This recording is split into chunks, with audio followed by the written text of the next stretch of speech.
The Tao of Self-Confidence, episode 392. Welcome to the Tao of Self-Confidence, where I share stories of amazing women who have discovered their inner journey to self-confidence. Visit our website at thetaoofselfconfidence.com. Your inner journey to self-confidence awaits. Well, hello, friend. Welcome to the Tao of Self-Confidence, where I share stories of amazing women who have discovered their inner journey to self-confidence.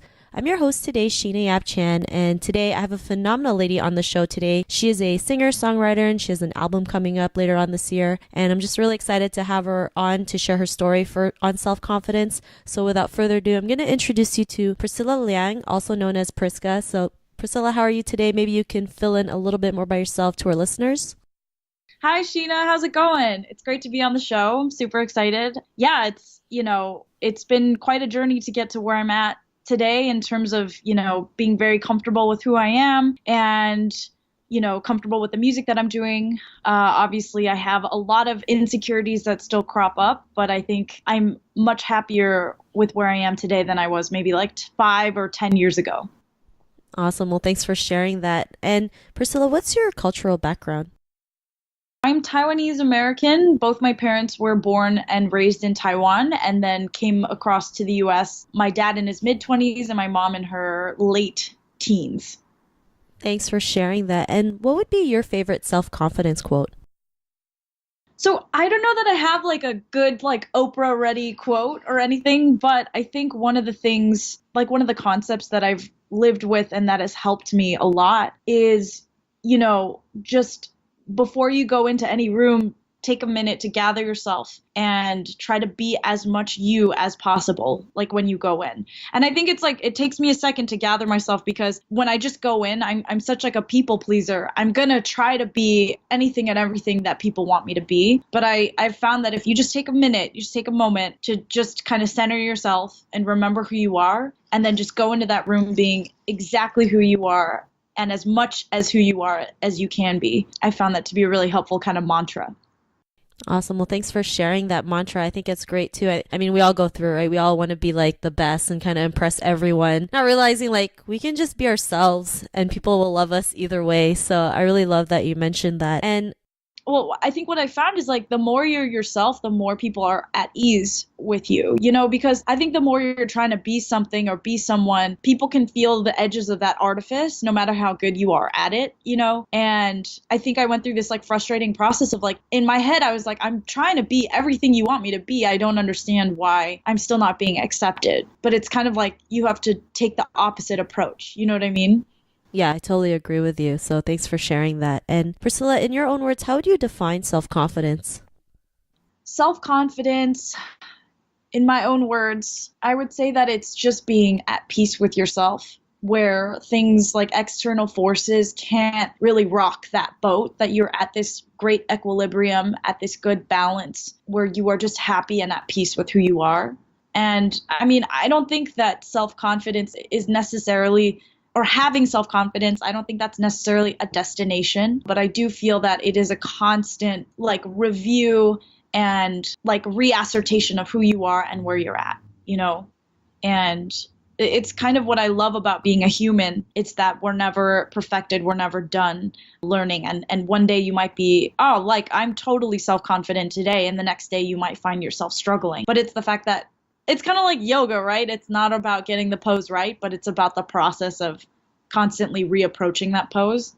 And I feel like self-confidence is a similar type of journey.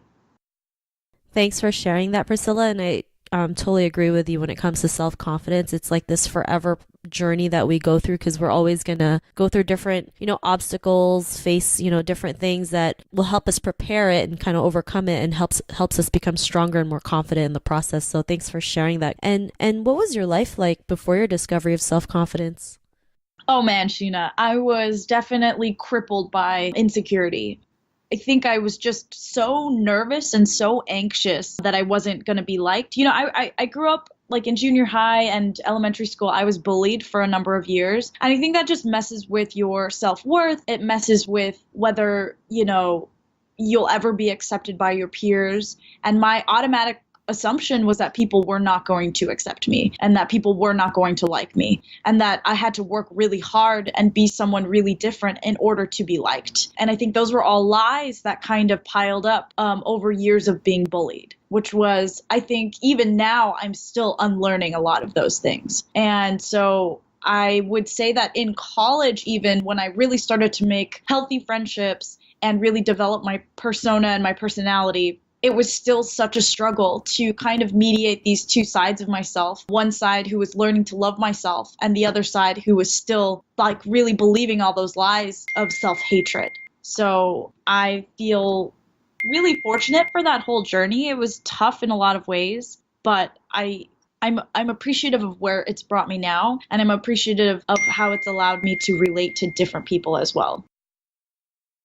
Thanks for sharing that, Priscilla. And I think that's something we all go through, right? You know, the insecurity, especially growing up in an Asian household. It's like we're just told what to do. We have to make everyone else happy, even if it means sacrificing ourselves. And, you know, in the end, that really hurts us because then we go through all these insecurities, you know, these thoughts like, are people going to like me or not like me? What happens if they don't like me? You know, what happens if they make fun of me or laugh at me for certain things? And you know, it really does kind of, you know, hurt us in the end. And what was that point in your life when you realized you can come out of that and be the person that you are today? What was that aha moment?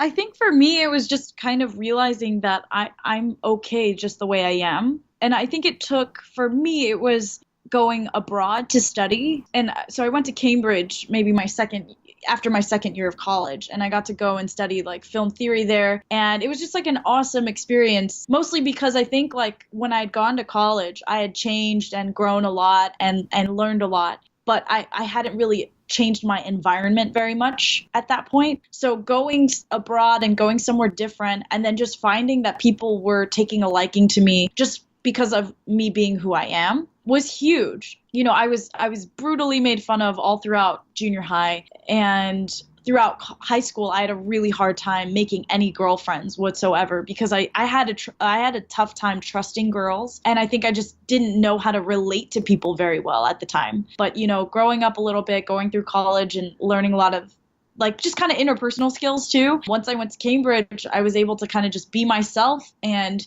feel very confident in that and understand that like, hey, I'm not such a terrible person to spend time with. You know, I'm not the worst. So it helped a lot in just like building my confidence. And when I came back, I kind of understood a little bit more of like who I was, and I didn't shy away from it as much. Thanks for sharing that. And you know, it's great that you're able to learn that, you know, just being yourself is actually, that's all you needed to do. Like learn to be who you are and have people realize like, you know, people will come to you, or you'll attract the right people into your life because they just love, you know, your persona, your energy, your vibe, because, you know, you're not trying to be somebody else. You're just trying to be, you're just you, right? You're just your authentic raw self. And people love that more than just, you know, putting a mask on and pretending to be somebody that you're not. And, you know, because of this realization, what's your life been like now?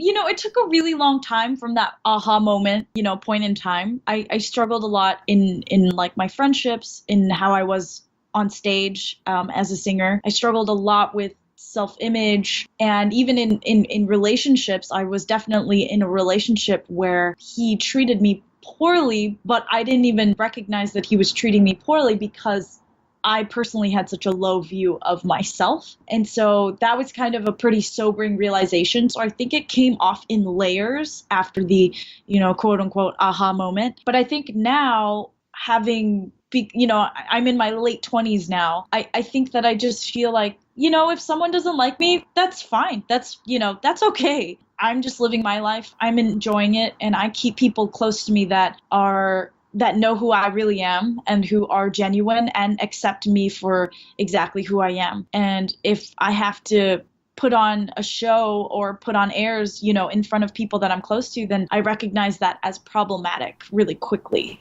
So I think, you know, a big part is learning to accept yourself. And I think it happens over time. It happens in layers. And there are days where it's still a struggle, but it's also then, you know, keeping people around you that keep you accountable for that and accept you for who you are. So you're not feeling this pressure to be somebody different around them. And I think it's easier in adulthood just because you really get to choose the people that you spend time with. I think sometimes in school it can be really tough because you're kind of thrown together with a lot of different people. And, people can influence you in different ways, whether you invite that or not. So I found it very helpful to kind of have a little bit more say in terms of who I allow to speak into my life and who I allow to influence me in that way.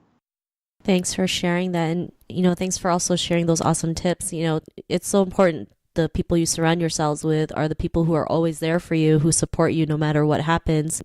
Like you mentioned in high school, at times it does get tough because, there's like the jocks and, the cheerleaders. It's like there's all these labels, right? And that's all we know at the time. And when you go into college and the real world, it's like there's no labels, right? You are who you are. And it's a great feeling. It's a great feeling. It's like I can just be my true self and people will like me. And, you're able to find that in your own journey and realize that and be able to use that in your career. And it's the greatest feeling, just even waking up in the mornings and knowing that you are your true self. So thanks for sharing that. And if our listeners wanted to get to know a little bit more about you and what you do, or check out some of your music, is there any links or social media profiles we can connect with?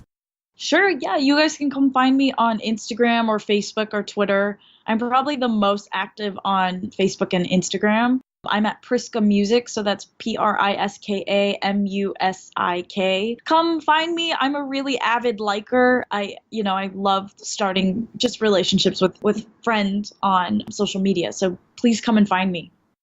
Awesome. Well, thanks for sharing that. And to our listeners, if you want to connect with Priscilla, you can also head on over to thetaoofselfconfidence.com and search for Priscilla's name. Her show notes will pop up along with everything else we talked about. And I just want to thank Priscilla for taking the time to share her story today and tips on self-confidence. So thank you so much.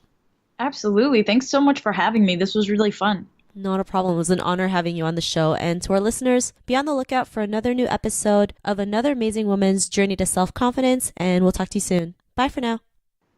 Thank you for tuning in to another amazing episode of The Tao of Self-Confidence. Visit our website at thetaoofselfconfidence.com to check out cool resources, blog articles, show recaps, and so much more. Your inner journey to self-confidence awaits.